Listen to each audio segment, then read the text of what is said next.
Alors, bonjour à toutes et tous. Donc, on va commencer cet atelier qui s'intitule Comment lire Judith Butler au regard des débats sur la non-violence. Ce qu'on vous propose, c'est d'abord, on va se présenter les unes après les autres. Et donc, ensuite, on posera, donc Laure et moi poserons des questions aux différentes participantes, des questions parfois communes, des questions parfois spécifiques, en fonction de leur domaine un petit peu de compétences. Alors, je vais laisser la parole à Laure pour se présenter. Alors bonjour, je m'appelle Laure et je représente aujourd'hui le mouvement pour une alternative non violente. On va être succincte. Donc, je suis Margot Giacinti, je suis doctorante à Triangle sous la direction d'Anne Verjus et donc je réalise une thèse en ce moment sur la question des féminicides sur le temps long. Du coup, je m'intéresse aux féminicides en France. Comment l'idée a été lentement conceptualisée, s'est-elle diffusée? Et ensuite, je compare ça avec les archives judiciaires du Rhône, où je vais essayer de comprendre quel type de cas on peut qualifier de féminicide. Bonjour à tous et à toutes. Pardon, excusez-moi. Je suis Vanina Modiconacci, je suis maîtresse de conférences en philosophie et j'ai travaillé sur les théorisations féministes de l'éducation. Tu peux te rapprocher du micro. Je ne parle pas assez proche du micro. Merci. Donc, j'ai travaillé sur les théorisations féministes de l'éducation et maintenant, j'essaye de travailler un petit peu sur des questions liées à la colère. Voilà, donc c'est aussi pour ça que je suis là aujourd'hui. Donc, bonjour à nouveau, donc Yvette Bailly, je fais partie du MAN en tant que militante. Voilà, j'interviens beaucoup dans les établissements scolaires et aujourd'hui je suis plutôt une personne ressource pour faire un peu le lien avec les nouvelles générations et j'ai toute confiance dans la nouvelle génération de jeunes femmes qui m'entourent pour continuer ce travail sur la non-violence. J'ai été aussi assistante sociale et dans le cadre de mon métier, autour du CARE, ce que j'ai surtout vu, c'est des personnes liées à la précarité et qui étaient vraiment dans une volonté de se sortir de leurs problèmes. Et mon accompagnement a surtout porté sur essayer de renforcer leur pouvoir d'agir. Voilà, parallèlement, j'ai pu travailler autour de l'accompagnement des auteurs de violences, où j'ai travaillé au Québec quelques mois sur cette question. Il s'agissait en même temps, dans le cadre d'un contrôle judiciaire pour les auteurs de violences, aussi bien les hommes que les femmes, de les accompagner aussi dans le cadre de groupes de parole et en continuité de ce travail sur le passage à l'acte, qu'est-ce qui fait que certaines personnes passent à l'acte dans le cadre de la violence. J'ai fait un DU universitaire en criminologie.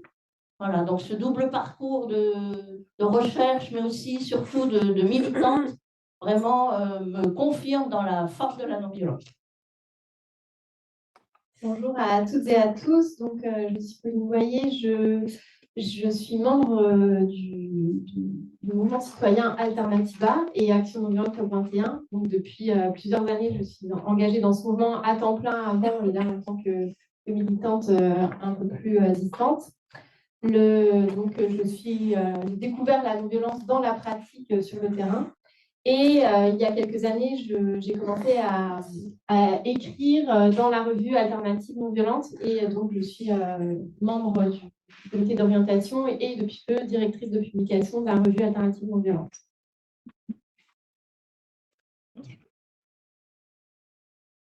Merci pour cette présentation. Du coup, on va commencer par des questions peut-être un peu plus ciblées au début. On a pu voir dans la présentation qui a été faite par Guillaume Leblanc juste avant, et les questions qu'il y a pu avoir, ce débat autour de la définition de la non-violence.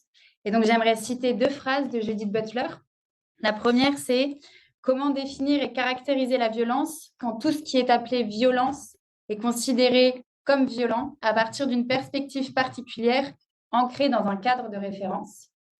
Et la deuxième, c'est « La tâche consiste donc à montrer en fonction de quel schéma la violence s'efforce de qualifier de violent tout ce qui lui résiste. » Et donc, on voulait un peu vous faire réagir sur ce débat autour des définitions de la violence.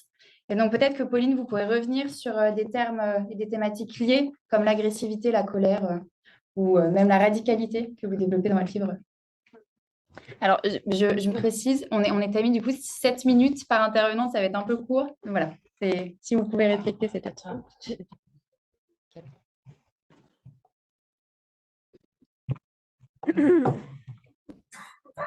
Merci. C'est bon, ça va. Donc, peut-être pour commencer à répondre à cette question, du point de vue d'Alternativa, d'un mouvement citoyen qui est une grosse porte d'entrée pour des nouveaux militants et militantes, on a beaucoup Alternativa a posé le fait que c'est un mouvement non violent et que toutes ces actions s'inscrivent dans des stratégies de lutte non violente. On a régulièrement des débats et des questionnements sur des nouvelles personnes qui arrivent, qui n'ont pas encore suivi de formation, et sur le questionnement de mais la non-violence, est-ce que c'est assez efficace? Quand est-ce qu'enfin vous allez passer à un mode d'action efficace et être violent? Ou alors, ce que vous faites, c'est pas assez radical. Donc, on est confronté en permanence très souvent à ces questions-là. Et parce que justement, les termes du débat ne sont jamais posés correctement. Et donc, que la stratégie du non-violence, c'est quelque chose, et la non-violence dans sa globalité, quelque chose qui est très méconnu.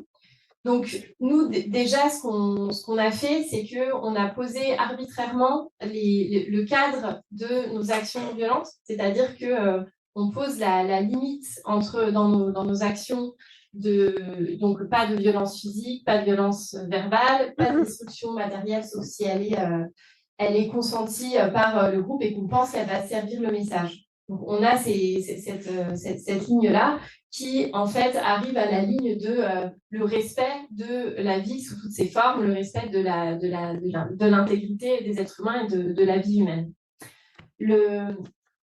Ce qui est intéressant pour faire le lien entre la vision de Judith Butler et celle que propose Alternativa, c'est notamment la nécessité qu'on a de la complémentarité entre la résistance avec une opposition notamment physique à la destruction de la vie, de projets qui amènent à la destruction des biens, la destruction de l'environnement et par la désobéissance civile notamment.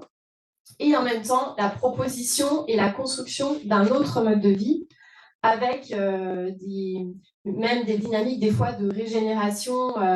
En Colombie, j'avais discuté avec un groupe qui est dans un mouvement non violent qui est dans la défense des terres et qui prône la régénération, la culture de la régénération pour être dans la création, dans l'optique d'un changement radical de système.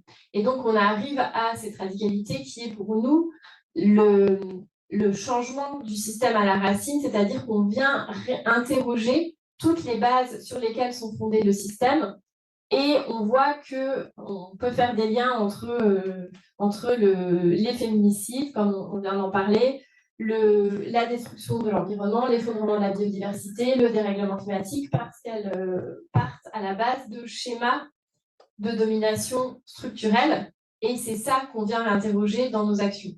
Donc, ça fait le lien aussi, je trouve, avec ce que Judith Butler explique dans son livre. Et la radicalité est souvent comprise est souvent confondue avec la violence. Or, la non-violence et la force d'âme, comme le dit Gandhi avec le satyagraha, que nécessite la non-violence, c'est-à-dire d'arriver à poser son corps face à la violence et donc d'exposer son corps à la violence pour s'y opposer et pour la détourner. Et ça, c'est quelque chose qui nécessite de la formation, de se forger une force individuelle, mais qui est aussi surtout collective, à résister et à être capable de s'opposer concrètement à la violence tout en créant autre chose de positif. On a aussi beaucoup l'amalgame entre l'agressivité et la violence. Or, si on ne fait pas appel à notre agressivité et on a besoin d'une agressivité, d'une indignation et d'une colère pour passer à l'action. parce que c'est un peu la différence entre la passivité et la non-violence, c'est que la non-violence ne va pas être dans la non-action ou dans juste le regard passif, c'est une injonction, un engagement à faire changer les choses et à recréer des relations, peut-être un rééquilibre dans le monde ou recréer une relation d'interdépendance entre les êtres vivants et de replacer, de se repositionner dans l'écosystème global. Je ne sais pas si peut-être tu as des questions. Non, si tu veux continuer. Ouais. Ouais. Ou si tu veux arrêter là, tu peux. Ouais, non, j'avais prévu un truc assez court en fait, mais s'il y a des questions, voilà. Bon, on va passer à Vanina. Bah, ce que je propose, c'est qu'on passe peut-être à la vision de Vanina sur cette question de colère, et notamment cette colère féministe par rapport à la définition de Butler et les débats sur la non-violence. Du coup, je prends celui-là. Vous m'entendez? Merci. Non, oui, en fait, effectivement, c'est vrai que cette question du cadrage de la violence, on peut la reprendre pour la question du cadrage de ce que c'est que la colère, les bonnes et les mauvaises colères, des colères qui sont considérées comme légitimes, qui sont considérées comme étant, combatives, pleines d'honneur, et des colères qui sont considérées comme hystériques, contraires ou excessives. Et c'est vrai que la première chose à laquelle ça m'a fait penser, cette question du cadrage pour définir ce qui est violent et ce qui ne l'est pas, c'est toutes les débats médiatiques en France autour de, par exemple, qu'est-ce qui est plus violent, c'est des licenciements massifs et des dégradations de conditions de travail ou de déchirer la chemise d'un PDG, par exemple. Et je me souviens notamment que pendant les manifestations contre la loi travail, qui ont été difficiles, longues, touchées par énormément de répression policière, etc., il y avait des débordements, entre guillemets, et notamment il y avait pas mal de casses au niveau des vitrines, etc. Et les médias dominants se concentraient sur cette casse, justement. Et les militants, pour retourner un peu cette accusation de violence, qui était... on se focalisait sur des dégâts matériels alors qu'on passait sous silence ce que la réforme allait faire au corps des travailleurs et des travailleuses.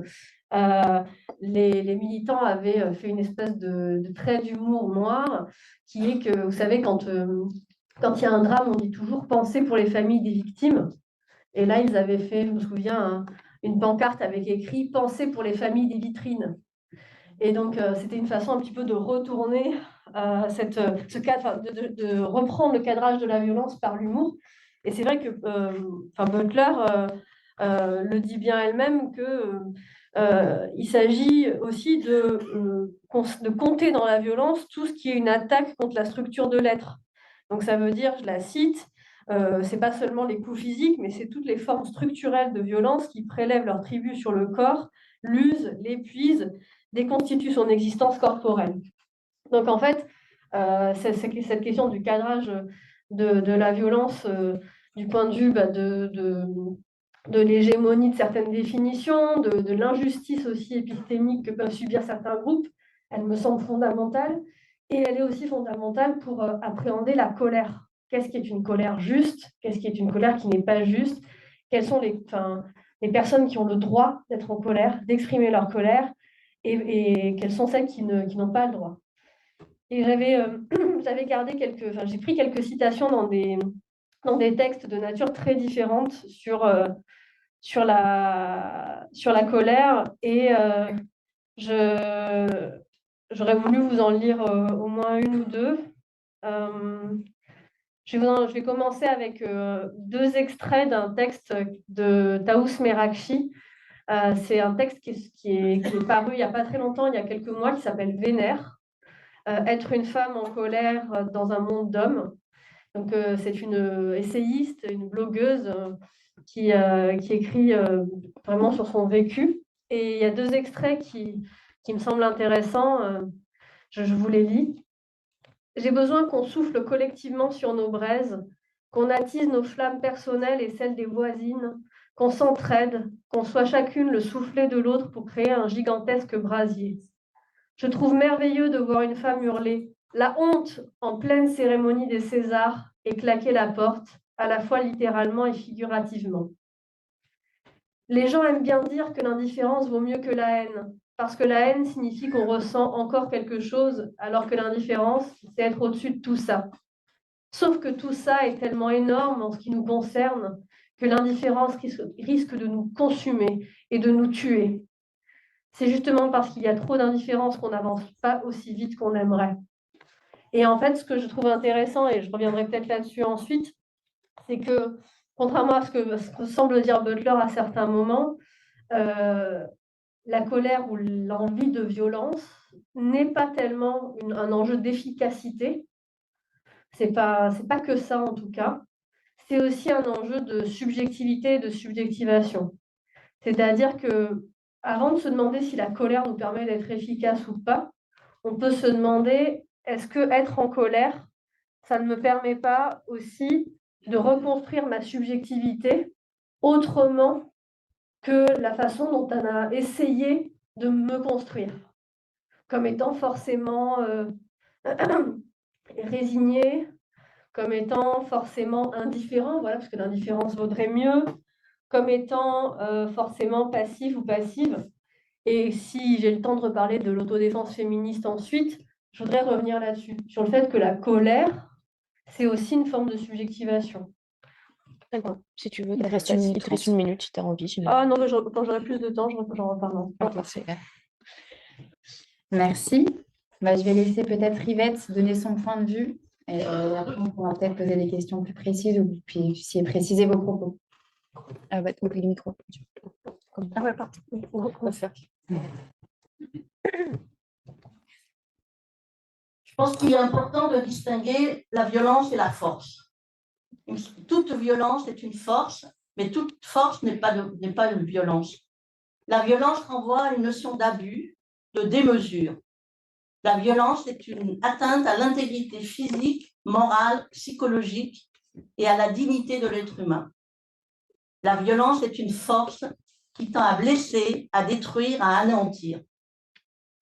C'est aussi un processus qui peut conduire à la mort symbolique de l'autre, car c'est une atteinte à sa différence, à son altérité. Éric Veil écrit « Toute violence doit être considérée comme un refus de l'altérité, comme une négation de la différence de l'autre, comme un déni de l'autre à penser et à agir différemment. » Le chercheur norvégien John Galtung définit la violence comme tout ce qui maintient l'individu en deçà de ses capacités, de ses possibilités, tous les freins personnels et institutionnels qui limitent le développement de la personne et de son épanouissement. En fait, la violence est un processus qui a différentes formes. Certaines sont très identifiées, et comme le dit Butler, c'est bien évidemment pas la seule atteinte au corps qui caractérise la violence. Il y a de la violence physique, psychologique, verbale. Mais d'autres sont plus sournoises, mais tout aussi prégnantes, comme les violences structurelles liées au système économique, au système de patriarcat, à l'oppression, à la domination, aux violences sociales et environnementales. Elles doivent toutes être dénoncées et combattues. Face à cette violence subie, certaines personnes peuvent faire le choix d'utiliser une violence agie. Les médias sont friands de ces violences, par exemple les émeutes dans les banlieues, les débordements dans les manifestations, les agressions d'agents de Pôle emploi, les agressions de gendarmes par des paysans désespérés. Cette violence, en fait, c'est le symptôme de grandes injustices et elle devrait questionner notre société. Les médias font rarement l'analyse que le plus souvent, ces violences réactionnelles, elles sont donc une réaction à une violence structurelle bien supérieure dont on ne parle pas. Il y a aussi une violence qu'on oublie, c'est la violence silencieuse qui peut être retournée contre soi, comme celle des suicides, des addictions, la perte d'estime de soi, l'abandon de son pouvoir d'agir.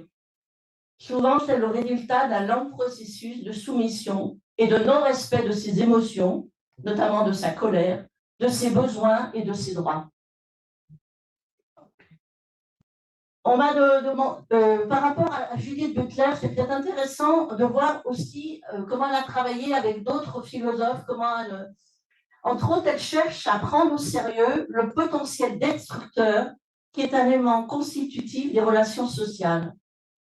C'est-à-dire qu'elle part du principe, comme a développé Freud et d'autres, qu'il y a en nous deux forces. Il y a une force de vie, d'amour, mais il y a aussi une force de destruction. Et tant qu'on n'a pas travaillé sur sa propre force de destruction, on va être très mal à l'aise par rapport à tout ce qui concerne la violence.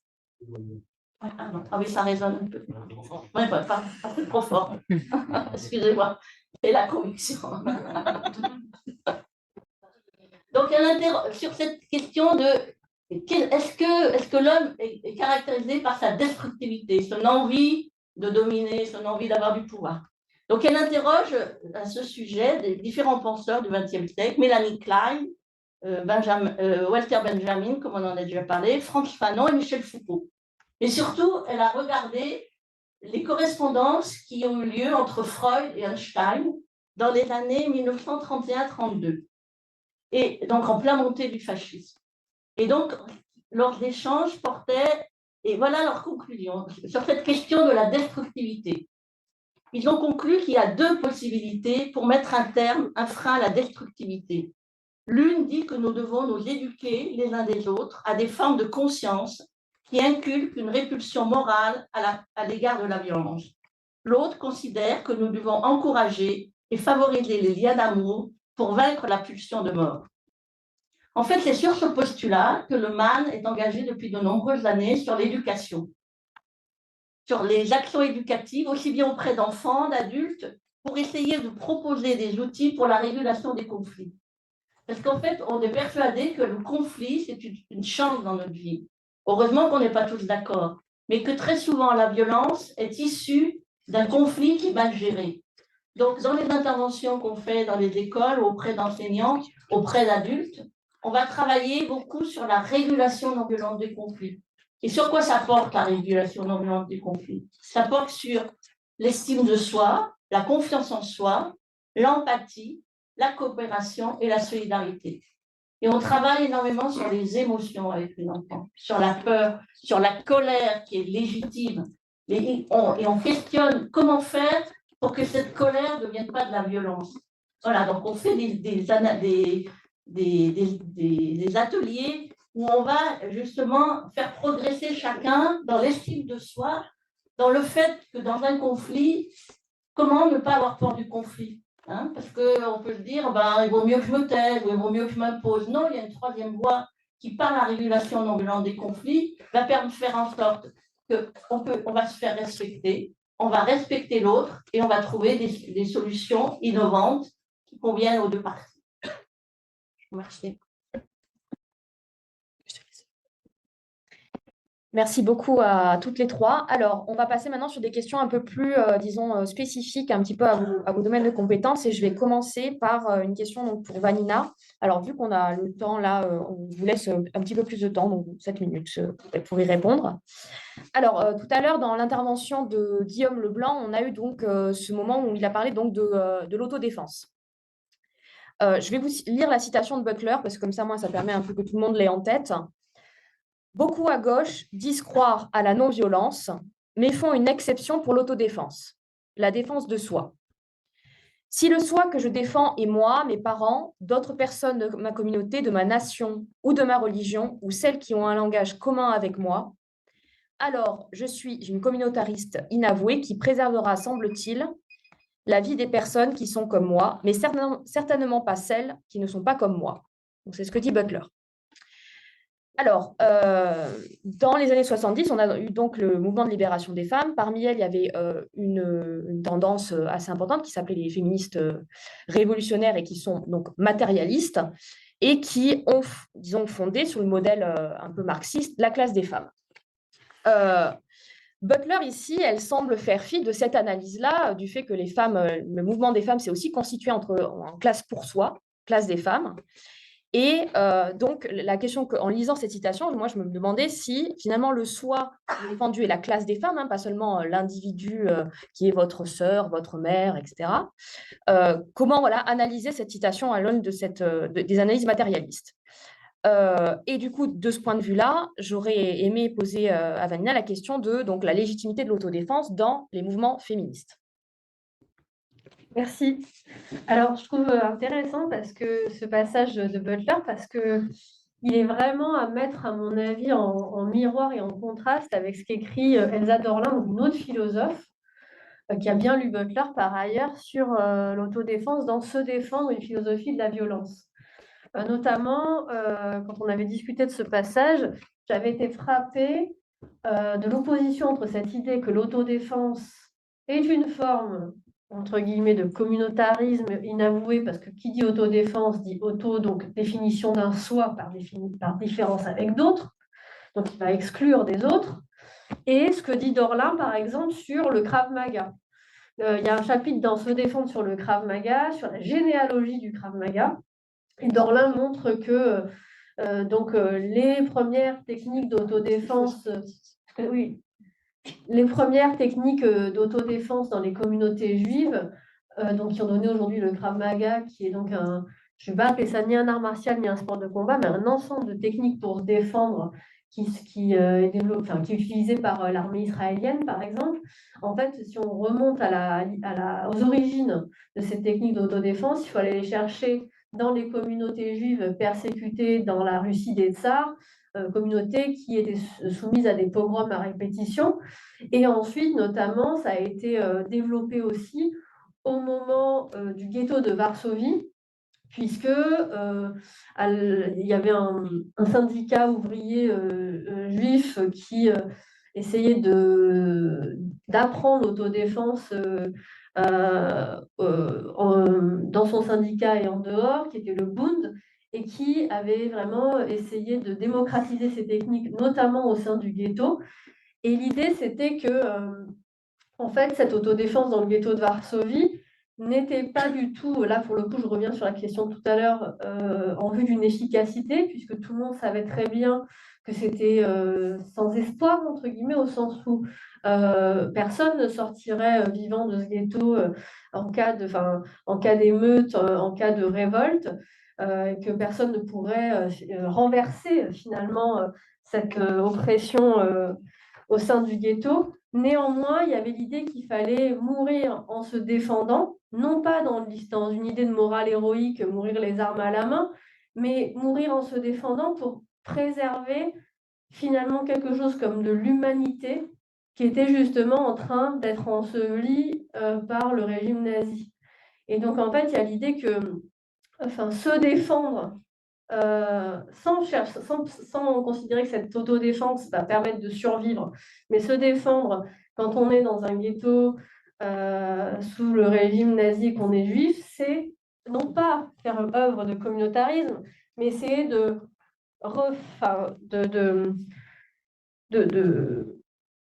rendre quelque chose à l'humanité ou de faire persister l'humanité dans ces conditions terribles.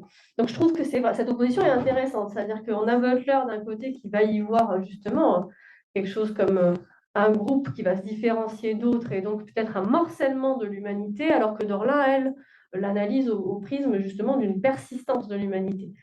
Et donc pour revenir à la question féministe, eh bien il me semble que il y a vraiment quelque chose de l'ordre, donc je parlais de subjectivation tout à l'heure, aussi de la somatisation au sens de la constitution d'un corps. Se défendre, c'est aussi constituer un corps, aussi bien à l'échelle individuelle, hein, quand vous faites des cours d'autodéfense féministe, des ateliers, votre corps se reconstitue, c'est-à-dire qu'en fait, on vous réapprend des gestes, on vous réapprend à sentir votre corps, à sentir qu'en fait, vos bras sont plus forts que ce que vous pensez, etc., etc.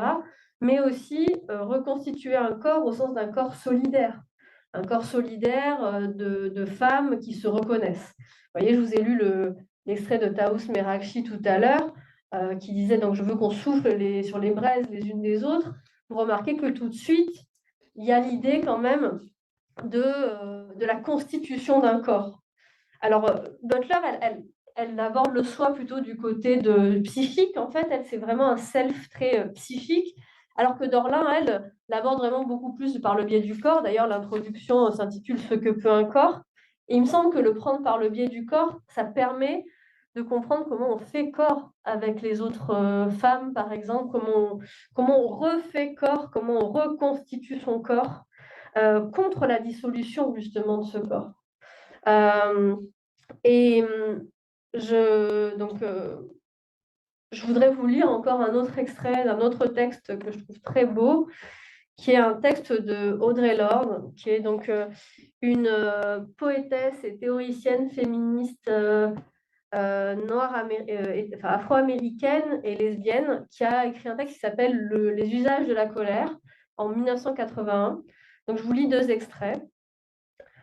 Ma colère m'a été douloureuse, mais elle m'a aussi permis de survivre. Et avant de m'en défaire, je vais m'assurer que sur le chemin de la clarté, il existe au moins quelque chose d'aussi puissant pour la remplacer.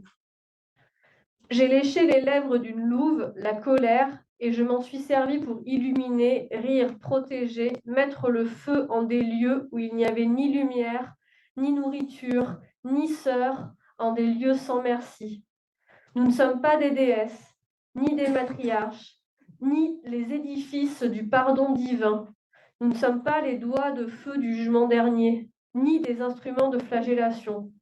Nous sommes des femmes toujours obligées de nous interroger sur notre puissance de femme. Nous avons appris à utiliser la colère comme on utilise la chair morte des animaux, et blessés, maltraités, en nous transformant, nous avons survécu et grandi. Donc, il me semble qu'il y a un enjeu vraiment d'agentivité, au sens où là, pour reprendre aussi, pour paraphraser Butler, l'agentivité, qu'est-ce que c'est? C'est faire quelque chose avec ce qu'on a fait de moi. Donc en fait, voilà, on m'a réduite à l'impuissance, on m'a, pour citer Lord, humiliée, on m'a maltraitée, etc. Et donc, comment je vais, par le biais notamment de la colère, me ressaisir de ça pour me reconstruire. Voilà. Parfait. Ah, parfait.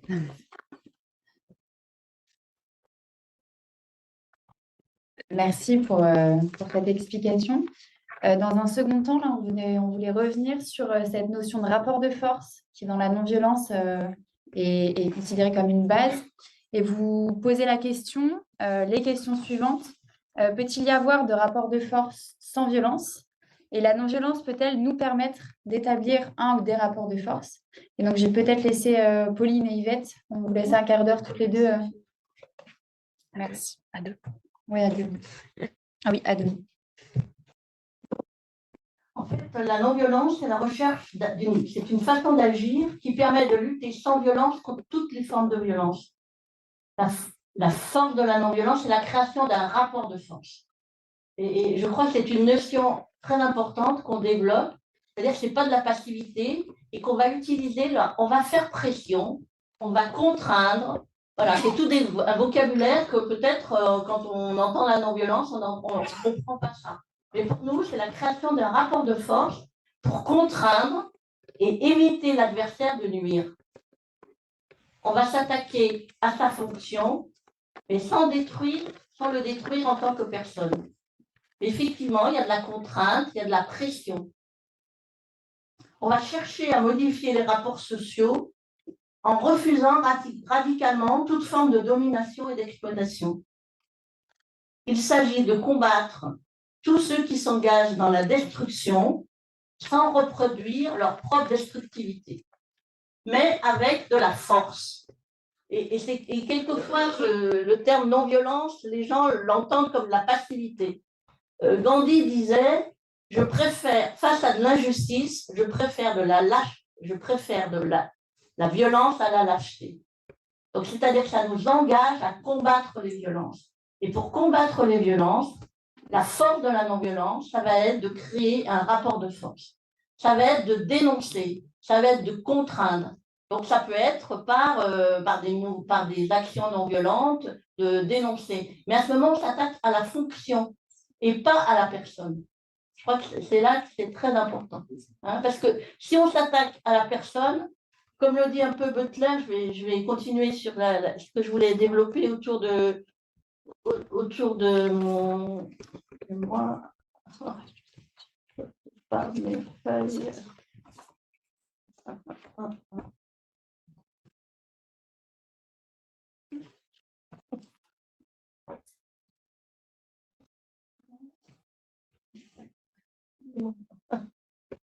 Tu veux qu'on donne la parole à Pauline, peut-être en attendant? Oui. Ouais.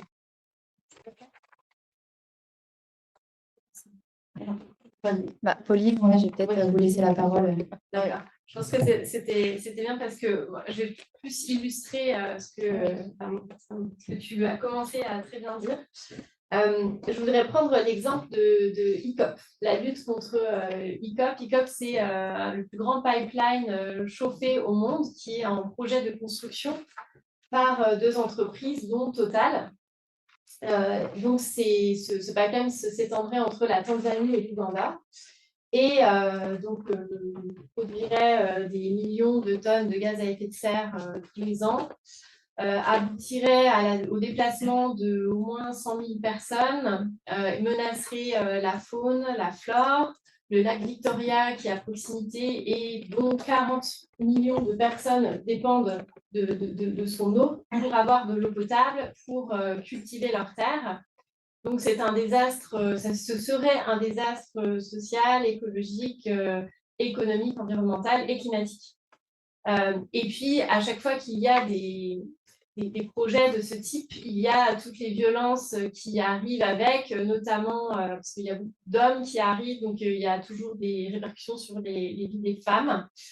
Et de la violence, de la violence faite aux femmes. Donc, il y a, à chaque fois qu'il y a ce type de projet, il y a le système de violence qui touche tous les pans de nos vies. Et donc, qu'est-ce qui se passe en ce moment? C'est que dans le monde entier, il y a des activistes, des militants, militantes, personnes qui s'engagent contre la construction de ce pipeline. Et un peu partout, il y a des actions qui s'appuient sur la construction d'un rapport de force pour miner le projet, pour saboter le projet, on pourrait dire, avec des plaidoyers faits auprès de banques et d'assurances, qui a abouti jusque-là à 25 banques et 11 assurances qui ont déclaré ne pas vouloir s'impliquer dans ce projet-là. Il y a eu une messe qui a été dite, les activistes sont venus en Europe, ont rencontré le pape qui s'est prononcé contre le projet. Il y a depuis plusieurs mois des activistes qui, tous les midis, font le pied grue devant un immense immeuble où il y a des assurances en Angleterre qui s'appelle One Single Day, donc tous les jours, pour mettre la pression pour que l'assurance ne refuse de participer à ce projet. Et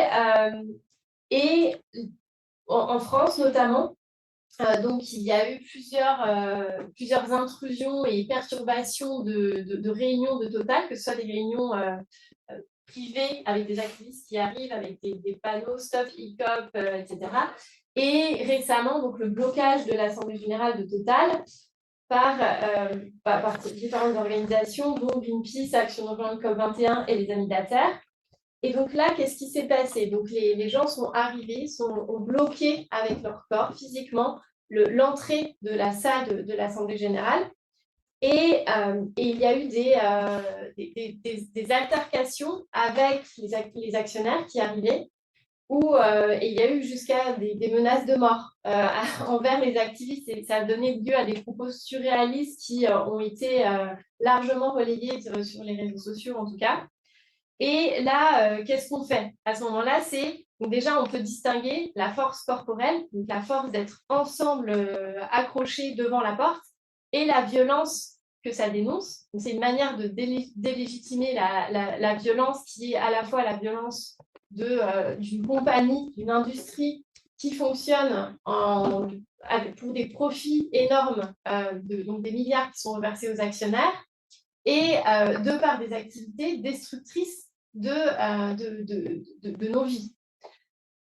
Donc, c'est la délégitimisation de l'activité de Total, des forces de police qui viennent après déloger les militants, donc qui sont dans le symbolisme de laisser ces destructeurs de la planète se réunir entre eux tranquillement. Ça suffit. Et par derrière, donc la violence qui est un transfert de la violence étatique qui laisse encore perdurer ce genre de pratiques destructrices. Et on a aussi là des individus, des actionnaires, qui se retrouvent face à un collectif. Et ça rejoint l'analyse de Judith Butler sur la critique de l'individualisme anthropocentrique versus le développement de l'interdépendance.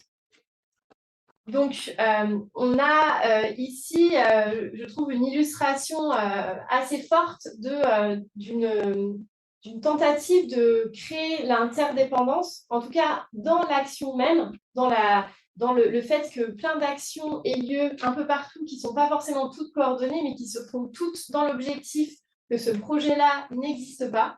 Donc, il n'y a pas que les gens que les Ougandais et les Ougandaises qui vont être directement impactés, qui se mobilisent, mais c'est international. Et je trouve que ça résonne beaucoup avec l'imaginaire politique de l'égalité radicale, de la pleurabilité qu'aborde Judith Butler sur le fait que toutes les vies comptent, que nous sommes tous reliés, et c'est un moyen dans notre manière de militer dans ces actions non violentes de les mettre en œuvre concrètement. Merci. J'ai retrouvé ce que je voulais continuer à vous. Voilà. En fait, dans le combat non violent, dans la force de la non-violence, il y a la force des convictions. Hein, et vous voyez que je suis habitée un peu par ça. Il y a la force de la cohérence, comme je vous ai expliqué au début, la cohérence entre les moyens et le but, la cohérence entre le changement personnel, le changement structurel, la cohérence aussi avec dénoncer, mais aussi construire, travailler sur les gouvernances. Et Alternativa travaille énormément sur, dans un groupe non violent, comment se prend les décisions, quelle est la place de chacun. Donc il y a toute cette force de la cohérence. Il y a la force du nombre.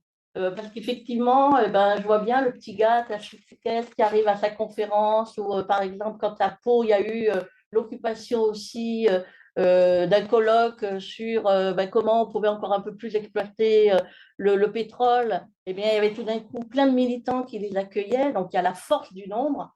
Il y a aussi la force des collectifs, la force des réseaux, la force de montrer qu'on est interdépendant. La force des actions de rue où chacun s'engage individuellement. Toutes les actions non violentes, elles sont toujours faites à visage découvert. Les faucheurs volontaires, ils étaient à visage découvert et ils revendiquent la responsabilité de l'acte qu'ils ont commis. Un acte de désobéissance, mais ils en prennent la responsabilité. Et on est tout content quand il y a de la répression, je dis tout content entre guillemets. Il ne s'agit pas de prendre des coups comme ça pour rien, mais il s'agit, quand il y a des procès, d'utiliser le procès comme une force pour montrer et trouver des appuis. Parce qu'en fait, dans l'action non violente, la façon dont on utilise aussi l'opinion publique est très importante. L'opinion publique va être favorable si on explique la façon dont on s'y prend. Et si on dénonce des injustices par des actions non violentes, plus facilement on peut se mettre l'opinion publique de notre côté. Et tous les temps de répression, les procès, ça a toujours été des moments où, au contraire, l'appui à notre cause s'élargit. L'appui des médias, on le voit dans des films historiques sur Gandhi, sur Martin Luther King. Quand tout d'un coup, l'Amérique voit que les Noirs sont tabassés parce qu'ils organisent des marches non violentes. Quand Gandhi, il y a 50, je ne sais pas combien de personnes qui sont en prison, tout d'un coup, on se dit, c'est vrai qu'ils ont raison sur le fond. Donc, on va les accompagner. Donc, en fait, c'est utiliser la répression comme une force pour continuer à convaincre et faire changer l'opinion publique. Et puis, il y a aussi la force aussi du dialogue, y compris avec des gens avec qui on n'est pas d'accord. On voit bien que des fois, dans nos propres familles, comme c'est difficile aussi d'échanger, même quand on n'est pas d'accord. Mais la force de la non-violence, c'est ça. Je ne suis pas d'accord, n'empêche, je continue le dialogue avec toi. Je respecte ce que tu dis, mais j'existe, je continue le dialogue. De l'argumentation. Aujourd'hui, quand on voit par rapport à la guerre en Ukraine Voilà, Russie, Anne qui est présente ici, nous en parlera cet après-midi, la désinformation. Comment s'appuyer, comment argumenter sur des choses fiables en distinguant ce qui est les faits, les sentiments et les opinions. Très souvent, il y a une confusion. Quand on travaille avec des adolescents, on les fait travailler là-dessus. Qu'est-ce que c'est un fait? Par exemple, une voiture a brûlé devant l'allée numéro 10 hier soir. Ça, c'est un fait. Et si je vous dis, oh ben, je pense que ceux qui ont fait ça, ils n'habitent pas le quartier. Ça, c'est une opinion. Et puis si je dis, vraiment, j'en ai marre, je trouve que c'est trop difficile, là, c'est un sentiment. Et en fait, on fait ce travail de découper et de coller aux faits. Plus on colle aux faits, moins il y a des interprétations. Et on voit bien comme on a de la difficulté à se bagarrer contre les réseaux sociaux avec toutes les fake news. Mais c'est l'importance de l'argumentation sur des faits précis, c'est une force aussi. Et puis, c'est la force de l'humour.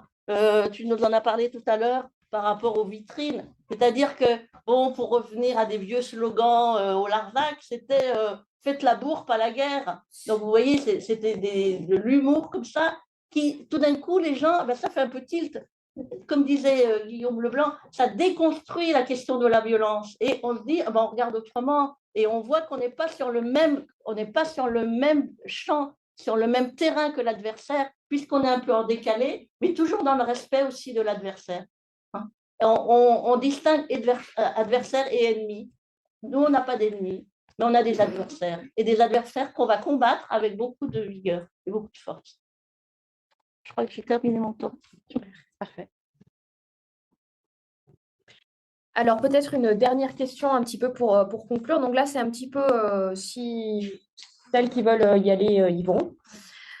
Donc, tout à l'heure, à la fin de la conférence de Guillaume Leblanc et même en fin d'introduction, on a parlé de ce concept de la pleurabilité. Donc, je vais vous lire la citation qu'on a retenue de Butler pour voilà, l'imager. D'un côté, le discours sur les groupes où les populations vulnérables a joué un rôle important dans le travail fait en matière de droits humains féministes et dans l'éthique du care. D'un autre côté, ceux qui portent la responsabilité des groupes vulnérables ne se défont-ils pas de leur propre vulnérabilité par le biais de cette pratique de désignation? Donc en fait, en s'occupant des autres, Butler dit qu'il y aurait peut-être un risque de se défaire de cette vulnérabilité. Donc la question que je voulais vous poser du coup à toutes les trois, mais répond qui veut. Donc est-ce qu'on doit dans l'aide qu'on apporte aux autres, vraiment interroger davantage ce processus-là? Je pensais donc aux femmes victimes de violences, je pensais aux personnes migrantes, etc. Voilà. Donc, comment interroger ce concept de pluralité à l'aune de cet avis de Butler sur l'aide? Je veux bien me lancer. En fait, pour faire accepter la domination, l'oppression, la violence exercée envers autrui, en fait, on va construire les gouvernements, mais aussi les médias, vont construire en fait l'image et un récit de l'autre différent de soi.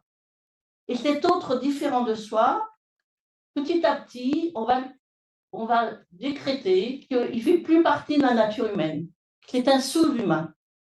C'est une personne inférieure dont la vie, la souffrance, la mort n'est pas digne d'être pleurée, n'est pas digne d'être vécue. On peut regarder historiquement, sous le contrôle d'Anne, historienne, ces processus qui ont déjà existé. On peut reprendre la controverse de Valladolid, qui nous remporte à très longtemps. C'était donc les continentaux, les Français, les Espagnols, les Portugais, qui partaient donc en Amérique latine pour évangéliser, pour christianiser. Mais ils se sont dit, mais est-ce que ces Amérindiens, est-ce qu'ils ont une âme d'abord? On veut bien les évangéliser, mais d'abord, est-ce qu'ils ont une âme? Donc, ça a été historiquement cette controverse de savoir s'il y avait des humains qui n'avaient pas d'âme. C'est un processus qui a continué avec les esclaves quand on a créé le Code noir, qui a fait qu'on a défini des sous-citoyens qui n'avaient pas les mêmes droits. Bien sûr que ça a continué avec les Juifs, Vanina en a parlé, mais aussi aujourd'hui avec les femmes, avec les migrants. Tout d'un coup, on décide que certains ont de la valeur et d'autres n'en ont pas, et on crée comme ça des zones de non-être. Et je crois que la non-violence développe l'idée que toutes les vies sont également aimables et que le monde politique doit justement être organisé et on doit pousser le monde politique à ce qu'il soit organisé de telle manière que ce principe soit affirmé dans la vie économique et dans la vie institutionnelle. Butler aussi, par rapport à ces questions de pleurabilité, revendique aussi la non-indifférence à la souffrance d'autrui. Cette posture, elle est liée à la relecture qu'elle fait d'Hannah Arendt et aussi d'Emmanuel Levinas, qui permet de repenser l'éthique de la responsabilité. Et cette expérience de la vulnérabilité et de la solidarité redonne du sens à l'action et va rompre avec le nihilisme de la violence. Je vais devoir terminer oui, sur la question de, voilà, cette question de pleurabilité. Je crois qu'il faut vraiment la comprendre comme le fait, quelle est la part d'humanité dans l'autre. Dans mon adversaire, il y a une part d'humanité. Et je vais juste rebondir sur la question de que faire avec les victimes, en fait. Comment accompagner les victimes? La meilleure façon d'accompagner les victimes, c'est de les aider à dégager du pouvoir d'agir. Voilà. Et pour avoir travaillé moi-même, d'accompagner petitement des auteurs de violence, je crois que là aussi, il faut penser que les auteurs de violence, sans vouloir les justifier, mais ils n'ont pas reçu les capacités de penser qu'il y a autre façon d'être avec les autres que par la violence. Et que moi, ce que j'ai vu dans les auteurs de violence, j'ai vu beaucoup de souffrance, des gens qui avaient eux-mêmes avaient été abusés, qui avaient été malmenés et qui, en fait, reproduisaient la violence qu'ils avaient vécue. Donc, je pense que là aussi, dans le CARE, il y a aussi à travailler aussi bien avec les femmes victimes ou les personnes victimes, mais aussi à travailler avec les auteurs, que ce soit des hommes ou des femmes. Pauline, tu veux compléter? Pauline, tu peux y aller si tu veux. Alors, je pense que ça interroge aussi forcément la manière quelle vision de la société on a et comment on veut faire pour y arriver et comment on travaille avec les personnes, peut-être, enfin nous, on parle beaucoup des premières personnes impactées par le changement climatique dans le mouvement Alternativa.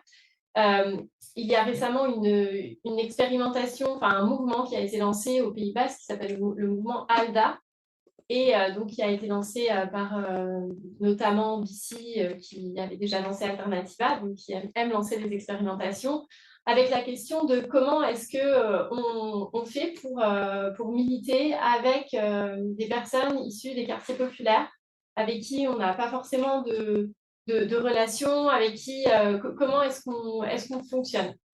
Et c'est basé sur comment donner des voix aux personnes qui n'en ont pas et comment on fait avec, comment on fait ensemble. Et c'est pas faire pour, c'est vraiment un échange et une dynamique commune à créer.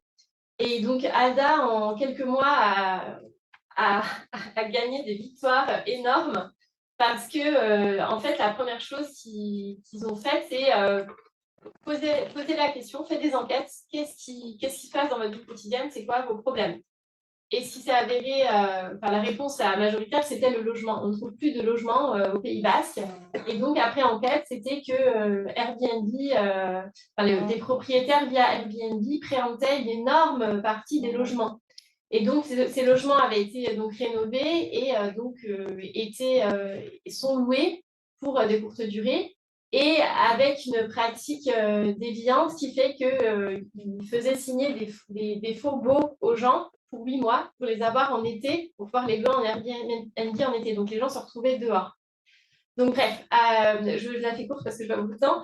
En gros, ils ont réussi à faire voter, y compris par des élus de droite, une mesure de compensation, c'est-à-dire que si un propriétaire a un logement au Pays Basque, loué un Airbnb, il doit louer le même logement, mais à un locataire de longue durée. Donc ça fait revenir dans le parc actuel de logements, y compris sociaux, du coup, des appartements qui sont en bon état, qui sont accessibles. Et donc, ça permet de résoudre un problème que les gens avaient. C'est eux-mêmes, en fait, qui ont fait les actions, qui ont participé, etc.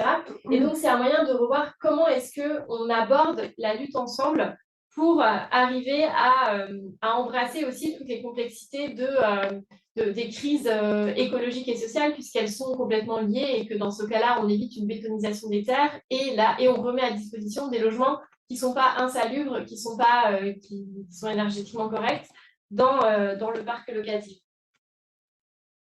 J'ai encore un peu de temps ou pas? Une minute. Okay.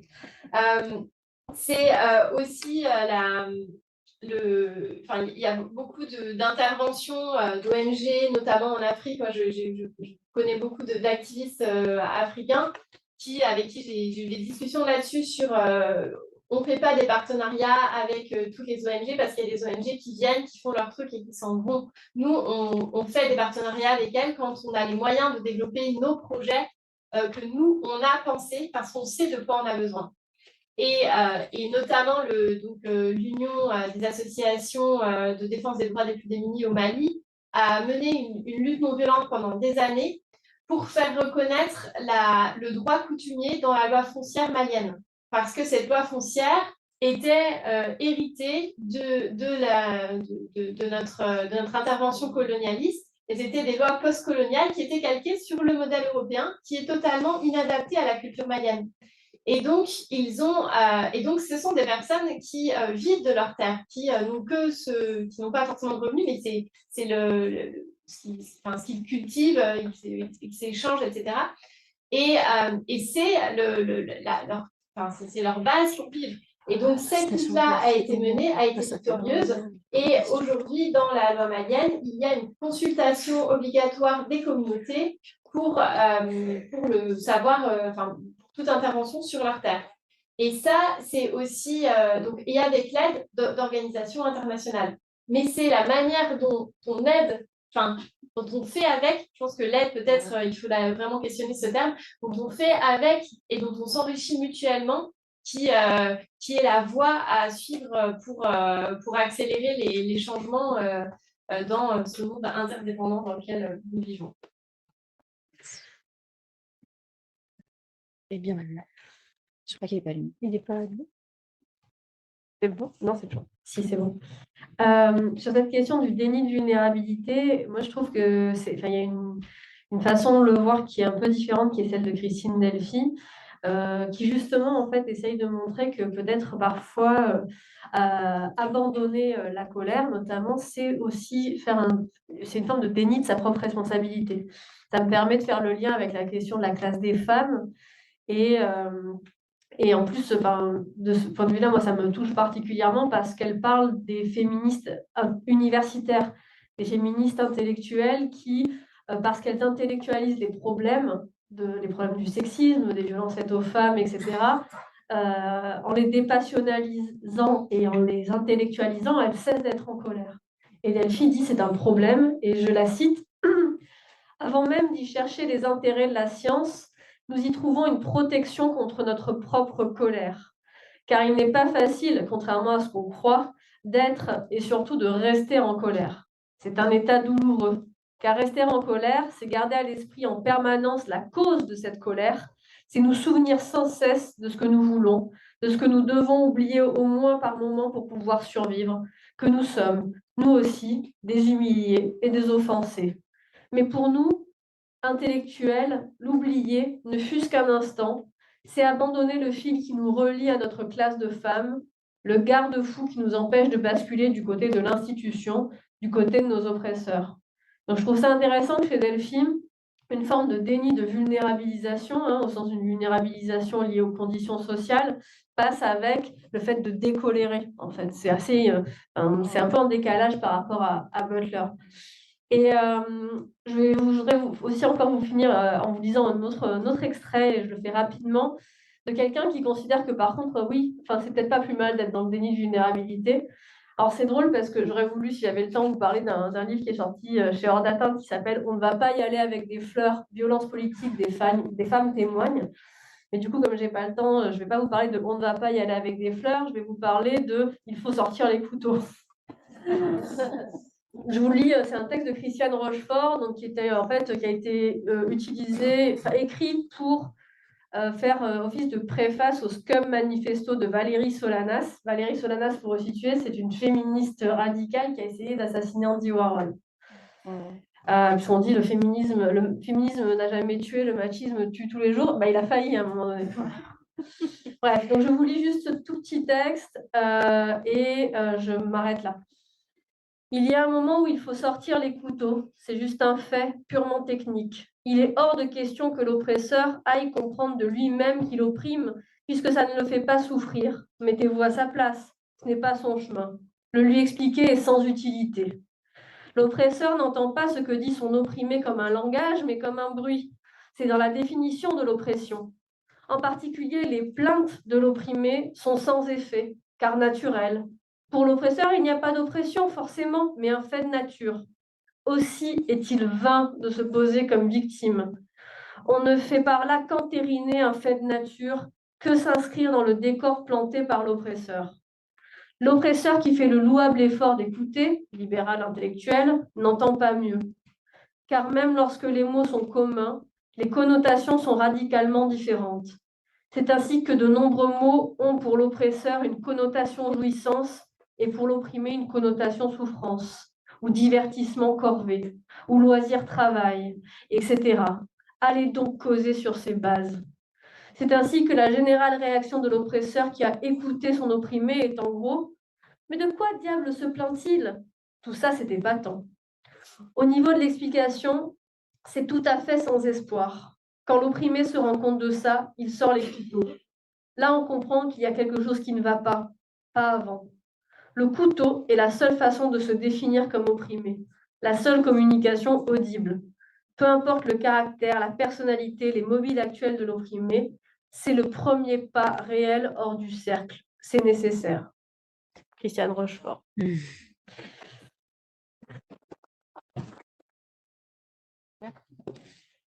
Merci pour ce texte assez fort. Je pense qu'on va conclure du coup cette table ronde au vu de l'heure. Je voulais remercier encore une fois d'être venu et d'avoir des regards quand même complémentaires sur ce débat de la violence. Et je vous invite à continuer le débat pendant la pause déjeuner. On va se laisser 1 heure.